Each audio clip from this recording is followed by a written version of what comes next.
नमस्कार। मानसिक स्वास्थ्य बहुत ही अच्छा साधन है हमें स्वस्थ रखने के लिए।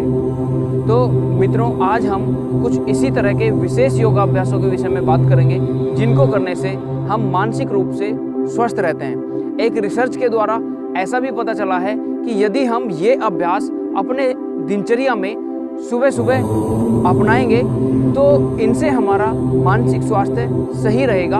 और ऐसा भी पता चला है कि इन योगाभ्यासों को करने से बहुत सारे मानसिक रोगी सही भी हुए हैं। तो अपनी दिनचर्या को अच्छा रखने के लिए, मानसिक स्वास्थ्य प्रदान करने के लिए तथा जो मानसिक रोगी हैं उनको भी स्वस्थ करने के लिए कुछ योगाभ्यासों का एक पैकेज हमने तैयार किया है जिससे इस तरह की समस्याओं से निजात पा सकते हैं। मित्रों, आज के वीडियो में हम यही योगाभ्यास आपको सिखाने का प्रयास करेंगे। यदि आपने अभी हमारा चैनल सब्सक्राइब नहीं किया है तो आप हमारे चैनल को सब्सक्राइब करें और वीडियो को संबंधित व्यक्तियों तक पहुंचाने की कोशिश करेंगे। तो चलिए देखते हैं कौन कौन से ऐसे अभ्यास हैं जो कि हमारे मानसिक स्वास्थ्य को या मानसिक संतुलन को सही रखने में, एक स्वस्थ शरीर हमें प्रदान करने में हमारी सहायता करते हैं। योगाभ्यासों के इसी क्रम में सबसे पहले हम करेंगे उत्तान आसन। इसको किस तरह से किया जाता है देखें जरा। दोनों हाथों को साइड से ऊपर लेके जाएंगे। जब हाथ कंधों के सापेक्ष आ जाएंगे तो हथेलियों का रुख आसमान की तरफ और दोनों हाथों को ऊपर ले जाके इस स्थिति में लेके आ जाएंगे। अब यहाँ से दोनों हाथों को सामने झुकाते हुए हम पूरे शरीर को नीचे झुकाएंगे और पंजों को हथेलियों से टच करने की कोशिश करेंगे और मस्तक को घुटनों से टच करने की कोशिश।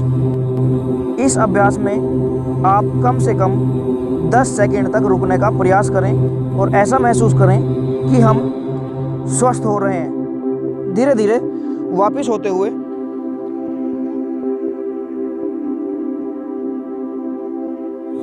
तो ये हुआ उत्तान आसन। तो ये बहुत महत्वपूर्ण आसन है। अगले आसन की तरफ अभ्यास है बाल आसन। दोनों हाथों को सामने की साइड से ऊपर लेके जाएंगे और मस्तक और हथेलियों को जमीन पर टच करेंगे। पूरा शरीर धीरे धीरे से टच हो जाएगा और यहाँ पर विश्राम करने की कोशिश करेंगे। लगभग 10 से लेकर 15 सेकंड तक इसी अभ्यास में रुकने का प्रयास करेंगे। कोशिश करें कि मस्तक और हाथ दोनों जमीन पर टिक जाएंगे। इस अभ्यास को कम से कम 3 से 4 बार करने का प्रयास करें। करनी आसन। इस आसन को करने के लिए हमें आसन पर लेट जाना होगा। इस तरह से लेट जाएं और दोनों पैरों को धीरे धीरे से ऊपर उठाते हुए 90 डिग्री के कोण पर रुका दें। कुछ देर यहाँ रुकाने के बाद अब दोनों हाथों को अपने कूल्हों पर टिकाते हुए पैरों को पीछे की साइड में झुका दें। स्थिति को ध्यान से देखें। इसी अभ्यास में आप लगभग 10 से 15 सेकंड रुकें। धीरे धीरे से वापस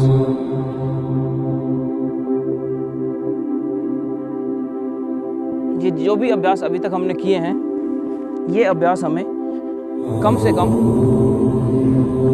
4-4, 5-5 बार हमें ये रिपीट करने हैं। तब ये अभ्यास हमें अच्छा फ़ायदा पहुंचा पाएंगे। अब आखिरी अभ्यास है शवासन। तो देखिए जरा शवासन कैसे किया जाता है। आसन पर सीधे लेट जाएंगे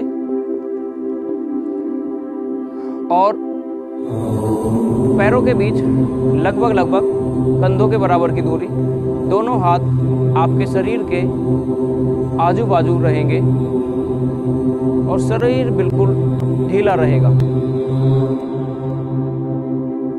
शरीर में जहाँ कहीं दुखन जैसा या जकड़न जैसा कुछ महसूस हो तो वहीं से शरीर को हिला डुलाकर ठीक कर लें। शवासन में हम पूरे शरीर का भ्रमण करते हैं। मानसिक रोगियों के लिए ये रामबाण का काम करता है। इस अभ्यास को हमें करना चाहिए। धीरे धीरे 5 मिनट से शुरू करके इसको आधे घंटे तक भी आप कर सकते हैं। बहुत ही लाभ मिलता है इस अभ्यास द्वारा हमें। मन की एकाग्रता शक्ति को बढ़ाता है। तो इस तरह से आपने देखा कि आज हमने मानसिक स्वास्थ्य को या मानसिक रोगियों को सही करने के लिए कुछ योगाभ्यास बताए हैं, जिनमें सबसे पहला उत्तानासन, उसके बाद बालासन, विपरीत करणी आसन और अंत में शवासन।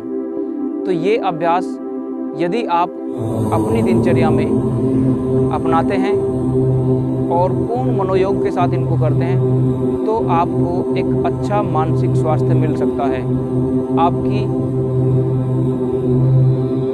जो मानसिक स्वास्थ्य से संबंधित कुछ समस्याएं हैं, मेंटल डिजीज़ हैं, उनके दूर होने के चांसेस बढ़ जाते हैं और अच्छा मानसिक स्वास्थ्य आपको मिलता है।